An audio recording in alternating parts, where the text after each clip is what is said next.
Welcome back. Sometimes children's behavior reflects their environment, and a spate of violent incidents in our schools reflects that, indeed, we are a violent society. The Gauteng Education has held a School Safety Indaba. It looked into strengthening partnerships to ensure safer learning and teaching.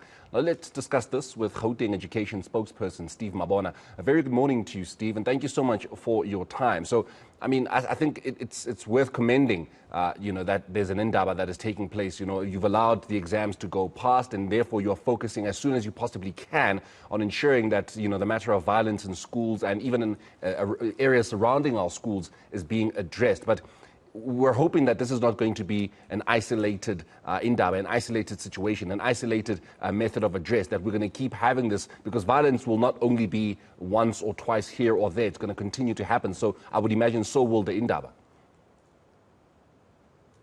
Thank you very much, Morena, and to all our viewers. Yes, it's not going to be an isolated incident.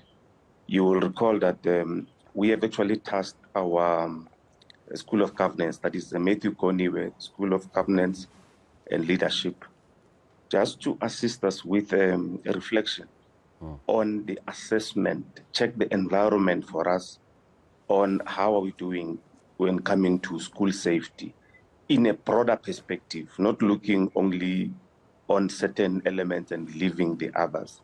So they did that research, and yesterday was to present that report, to all our stakeholders, to say, this is the current environment that we find ourselves in, and how can we then work together, make sure that we then have strategies that are going to be assisting us.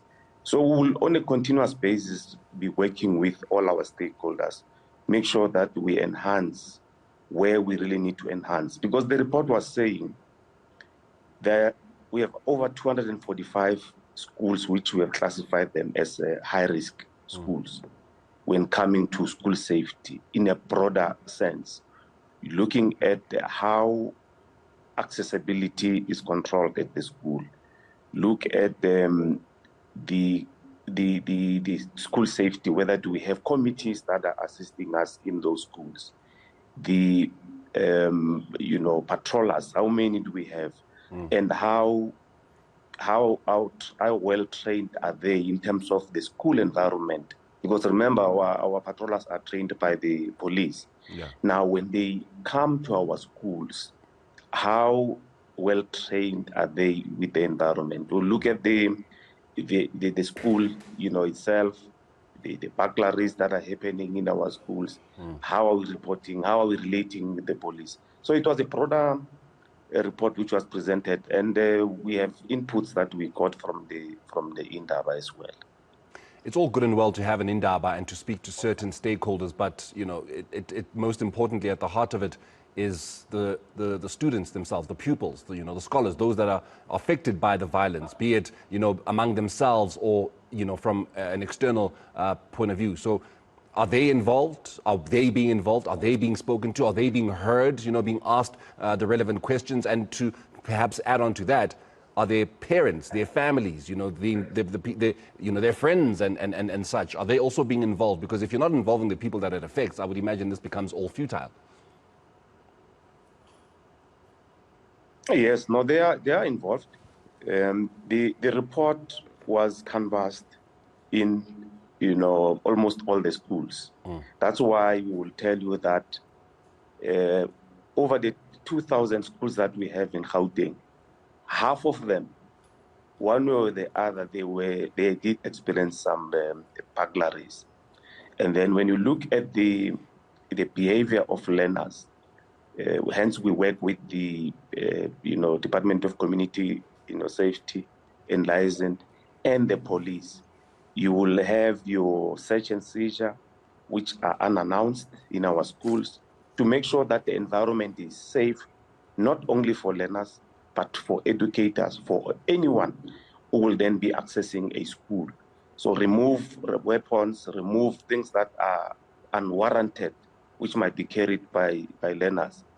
Make sure that there's no drug peddling, because to a certain extent, in some of our schools, the drug peddling, because there are others that use our children to sell drugs, on their behalf. And learners know that once you are caught doing that, you will then be expelled. We dismiss you from the school because we cannot have one that will be, peddling drugs in our school. So the issue of bullying also came out, and the issue of psycho support, because you have those that will be, pregnant, the teenage pregnancy. You will have, bullying as a problem, and then those that will be coming from families where there's abuse. You detect those and make sure that you support. So school safety is looking at almost everything which will make sure that a learner, an educator, anyone that is in our environment is safe. But more so, because we are now moving into the festive season, we said let's quickly work with our stakeholders and make sure that our schools will be safe. We're not going to be experiencing burglaries in our schools. And the police, they committed, because they were there yesterday, that they will work with us. But what we need to do, we need to report. As the community, we're not working. There's no construction during this time in our school, more so at night. If there's something that is happening at night, the communities must report to the police so that they can then attend to that. Just before I let you go, Steve, you mentioned that it is now the festive season. I wanna labor on the matter of the pupil, the learner, where a lot of what they would have been taught, or what the conditioning that they would have gotten from school, which a lot of it I would imagine is for their own benefit, that becomes, with some at least, undone during a festive period. They go back to their environments, go back to their natural habitats, if one may put it like that, and then they come back, having become who they, I wouldn't say who they are, but what the environment then molds them to be. Just talk to me about the challenges that schools face in trying to fix, the issues that an environment a child is exposed to, gives them. No, it is a challenge, I must say. That's why I've touched on the psycho support, that we normally, offer to our children. But we will encourage members of the public, encourage families. Let's not treat learners or children different, from what they are accustomed to in the school environment. Let's remember that these are our children, and we raise them in that fashion. That's why when we meet, we don't only focus on ourselves as the sector, but we make sure that the parent body is always represented.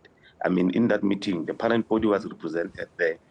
We have the labor, which is the unions. We had all those that are in the safety and the social development, community safety as well. All of us, we work together to make sure that a child does not change behavior because now is festive season, and when we come back next year, then we must start from scratch. So we encourage members of the public to work with us. Let's nurture, our children. Then they must continue to respect. You can't disrespect at home, and when you come back to our school, then you want to respect. It means you will continue to disrespect. So that's what we really need from our children. Steve, we'll leave it there with you this morning. Thank you so much for joining us here on ENCA. That is the Gauteng Education spokesperson, Steve Mabona.